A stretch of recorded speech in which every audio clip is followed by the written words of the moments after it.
Battle for Africa, US versus China. Who wins and who loses? In a world where global power isn't just shifting, it's colliding, Africa is suddenly center stage. Two superpowers, the United States and China, are racing for influence, wealth, and loyalty. But who's winning and what's the real cost for Africans themselves?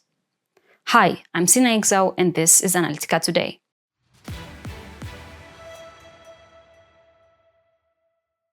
If you've been watching the headlines, you know Africa's no longer just a battleground for ideas or handouts.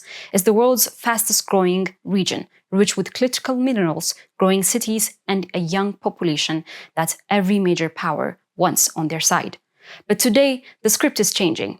China's rolling out red carpets for African leaders and opening its markets.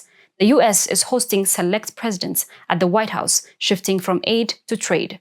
So what does this new rivalry mean for Africa and for you? Let's break it down. First, a bit of context. For decades, Africa was treated as a charity case, mostly by the West. Washington sent billions in aid, built embassies, and ran programs through agencies like the USAID. But in the last 20 years, China crashed the party. It's now Africa's biggest trading partner, pumping in hundreds of billions for roads, ports, railways, and mega dams. Chinese officials tour Africa every new year, signing infrastructure and trade deals, and offering zero tariff access for African goods. Meanwhile, America's approach has changed. Under the Trump's administration, the focus is now on America first. Aid budgets have been slashed, and the new message is, let's do business, but on our terms. Instead of big gatherings, only 5 countries, Gabon, Senegal, Mauritania, Guinea-Bissau, and Liberia got invited to the latest White House African Summit. The US wants deals on minerals, energy, and migration, not charity. So what are China and US actually offering, and what's at stake? Let's start with China. China dropped all tariffs on goods from 53 African countries.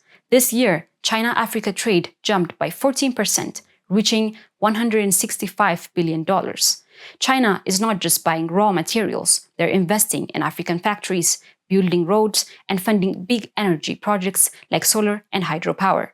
In terms of diplomacy, China hosts massive African summits with leaders from almost every African country.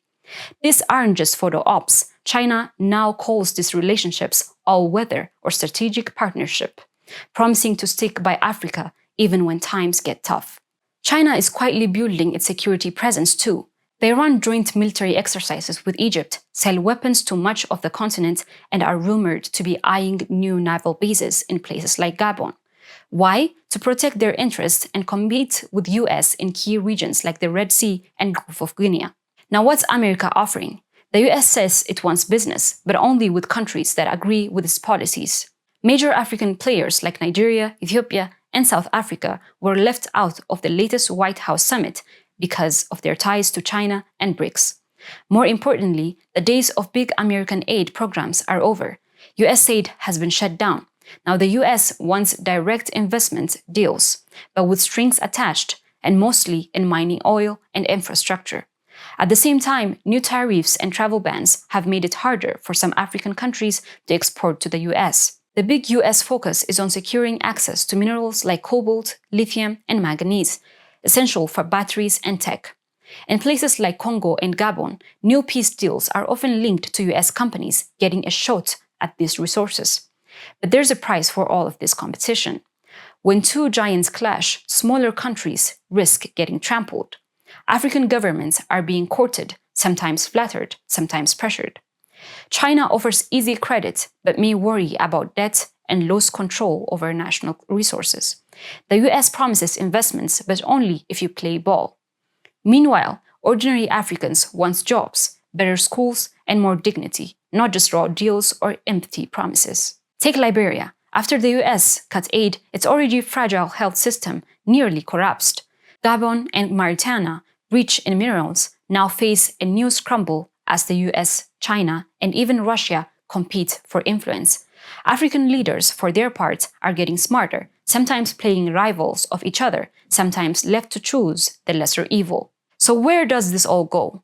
For China, the Belt and Road Initiative is growing, but faces resistance as some African countries question debt levels and demand more local involvement. Still, Chinese trade and tech investments are creating real factories, jobs, and energy projects. For the US, Washington's pivot to business only may win friends among leaders eager for investment, but risks losing goodwill among ordinary people and pushing Africa closer to China or other players like Russia and Turkey. The real surprise? Africa is pushing back and pushing forward. Leaders from Nigeria, Rwanda, Ethiopia, and others are saying, let's work together, but on our terms. Countries with strong, homegrown strategies like Botswana's green energy plan or Nigeria's push for industrialization are getting better outcomes. For the first time in a long time, Africa is shaping the conversation. Here's what matters. Africa is no longer just a passive player. From green energy to high-tech trade, countries that set their own agenda are leading the way. The balance of power is shifting, and for once, Africa has the chance to drive the story, not just be a part of it. So as the world's biggest powers line up at Africa's door, maybe the real question is, will Africa simply choose a side or rewrite the rules altogether? Let us know what you think in the comments below. Subscribe for more stories like this. Until next time, I'm Sina Ixo, and this is Analytica Today.